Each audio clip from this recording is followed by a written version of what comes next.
ألم تر إلى الذي حاج إبراهيم في ربه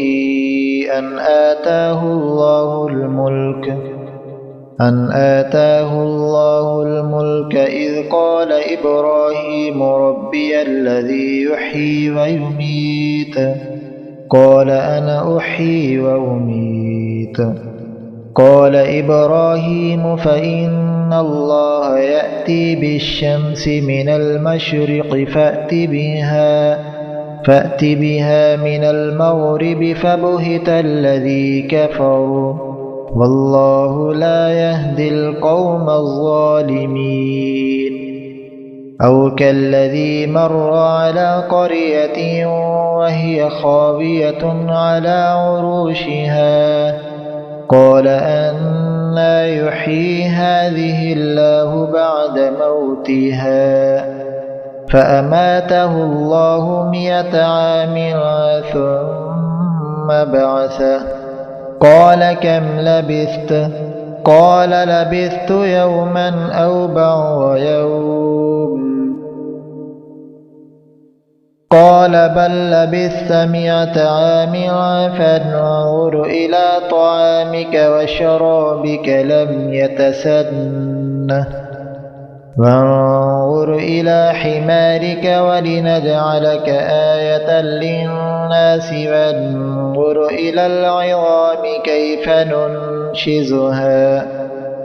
كيف ننشزها ثم نكسوها لحما فلما تبين له قال أعلم أن الله على كل شيء قدير وإذ قال إبراهيم رب أرني كيف تحيي الموتى قال أولم تؤمن قال بلى ولكن ليطمئن قلبي قال فخذ 4 من الطير فصرهن إليك ثم اجعل على كل جبل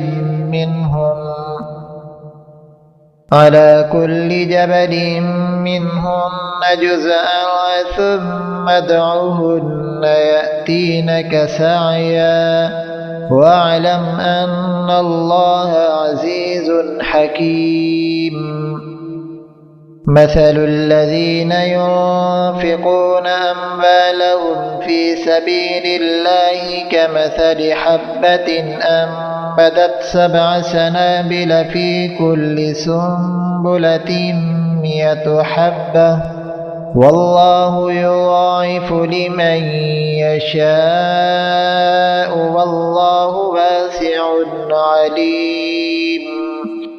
الذين ينفقون أموالهم في سبيل الله ثم لا يتبعون ما أنفقوا منا ولا أذى لهم أجرهم عند ربهم ولا خوف عليهم ولا هم يحزنون قول معروف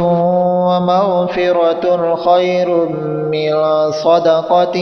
يتبعها أذى والله غني حليم يا أيها الذين آمنوا لا تبطلوا صدقاتكم بالمن والأذى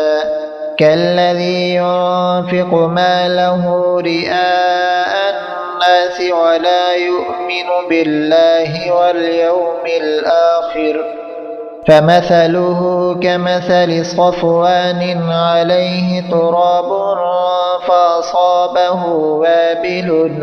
فتركه صلى لا يقدرون على شيء مما كسبوا والله لا يهدي القوم الكافرين ومثل الذين ينفقون أموالهم ابتغاء مرضات الله وتثبيتا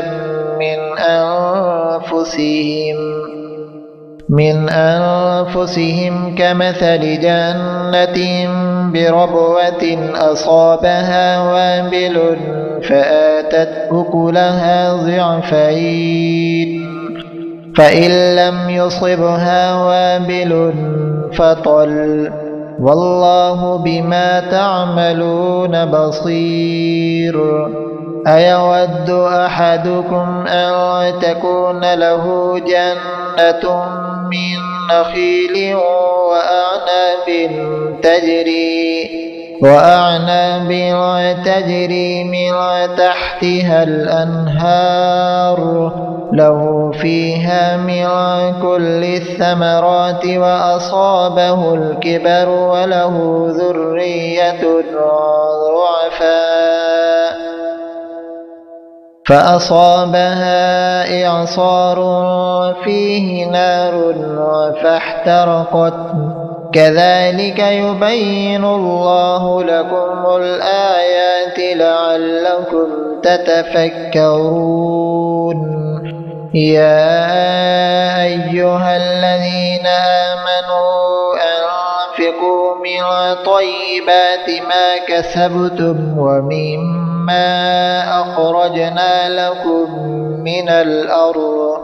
ولا تيمموا الخبيث منه تنفقون ولستم بآخذيه إلا أن تغمضوا فيه واعلموا أن الله غني حميد